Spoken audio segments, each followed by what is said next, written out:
Kazi ya kwanza kabisa aliyopewa mwanadamu alipoumbwa na Mungu ilikuwa ni kazi ya shamba, ilikuwa ni kazi ya kulima. Alipewa ardhi aweze kuilima. Mungu alipatia Adamu na Hawa bustani, lakini sharti la kwanza lilikuwa ni kulima, sio kazi ya kushika kalamu. Unaweza ukashangaa swali moja, wakati Mungu anamuumba mwanadamu tunaambiwa aliumbwa katika eneo ambalo lilikuwa ni perfect, yani a perfect environment, mazingira ambayo hayana dosari hata kidogo. Lakini katika mazingira haya ambayo hayana dosari hata kidogo, Mungu hakumfanya mwanadamu akae idle. Mungu alimpatia mwanadamu kazi, na kazi aliyompatia mwanadamu ya kwanza kabisa haikuwa kazi ya kalamu, bali ilikuwa ni kazi ya kulima, kwamba alime ardhi. Kwa hiyo utagundua kabisa kwamba kazi ya kwanza yenye manufaa kwa mwanadamu ni kazi ya kushika jembe, na hii kazi kwa mwanaume ilikuwapo ni agizo ambalo alipewa la lazima, kwamba mwanaume atailima ardhi.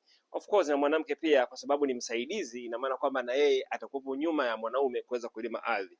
Lakini miaka mingi imepita na maendeleo mengi yamekuja, na sasa hivi imeonekana kama swala zima la kuweza kulima ardhi ni swala la ushamba, ni swala ambalo limepitwa na wakati, ni swala ambalo sasa hivi tuna teknolojia, lakini kiuhalisia hatuwezi tuka advance kutoka kwa Mungu, hatuwezi tukawa zaidi ya Mungu alichokisema.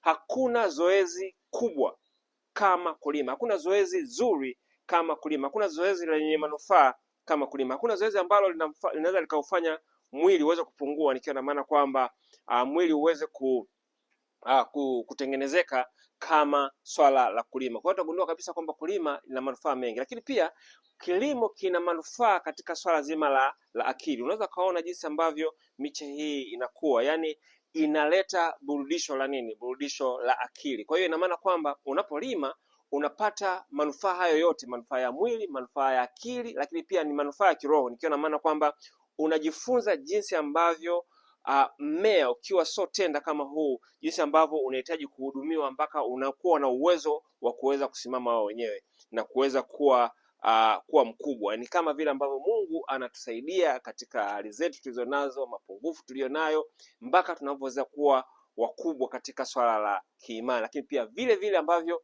unaweza kumsaidia mtoto wako akiwa mdogo, ambavyo hajiwezi, unamlea kama mmea ambavyo ni very tender, kama unavyoweza kuona huu hapa, lakini mpaka anapofikia hatua ya utu uzima, na yeye anakuwa na uwezo wa kujitegemea na kuwa na nguvu kama ambavyo mimi na wewe tulivyo. Utagundua kabisa kwamba kuna mafunzo mengi sana katika swala zima la kilimo, na bahati mbaya ni kwamba vijana wengi hawapendi kulima, wanaona kwamba ni maisha ya kizamani. Lakini kiuhalisia, rafiki yangu, nakwambia hivi, haya sio maisha ya kizamani. Tutakwenda mbele, tutarudi nyuma, lakini alichokiweka Mungu hakiwezi kikawa ni dhaifu. Lakini tunachokifanya sasa hivi, tumekuwa wadhaifu, hatuna nguvu, na hatuna nguvu zote, tumekuwa ni wadhaifu hata kiuwezo wa kufikiria. Ni kwa sababu tumeenda kinyume na mpango wa Mungu, tumeenda kinyume na kile ambacho Mungu aliweza kukiumba. Na anaweza kukuuliza swali moja, ulishakuta mkulima mwenye, ukienda kijijini, ulishakuta mkulima hakuna gym kule, watu hawafanyi trotting, lakini je, umeshakuta mkulima mwenye kitambi? Je, umeshakuta mkulima kabisa ambaye kijana mdogo mwenye ugonjwa wa kisukari? Hapana. Ni kwa sababu gani? Ni kwa sababu wale wanaendana na ule mpango wa Mungu. Sasa sisemi wote tutoke mjini, lakini kiuhalisia ningekuwa vyema hata wale ambao tunaishi mjini tuweze kutafuta eneo ambalo tutakuwa tuna uwezo wa kufanya kilimo na kuweza kushughulisha mwili. Ninaposema kufanya kilimo, sina maana kwamba uajiri watu. Kwa hiyo unaweza kuajiri watu kwa sababu eneo kubwa, lakini na wewe mwenyewe ukashiriki kuanzia mwanzo mpaka mwisho, kama ambavyo unaniona hapa. Siajiri mtu yeyote, kuanzia mwanzo mpaka mwisho, kutengeneza matuta haya na kupanda na kila kitu nimeweza kufanya kwa mkono wangu, na najisikia furaha na najisikia fahari. Mshukuru Mungu, mtukuza Mungu ninapoona mimea imekwisha kuwa namna hii.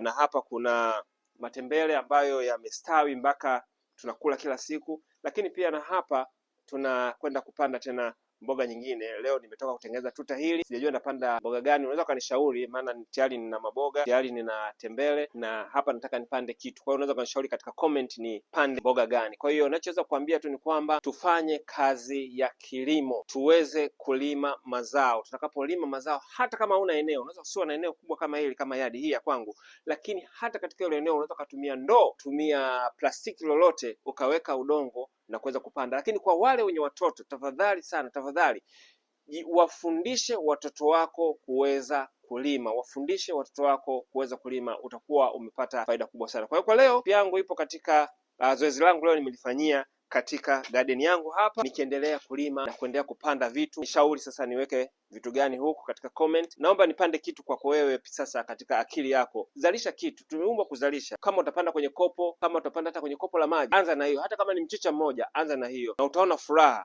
inayotokana na kuona mimea inavyokuwa. Anxiety, depression na magonjwa yote haya ya stress yataweza kuondoka, kwa sababu unapofanya kazi hii inatibu vitu vyote vingapi? Vitu vyote vitatu.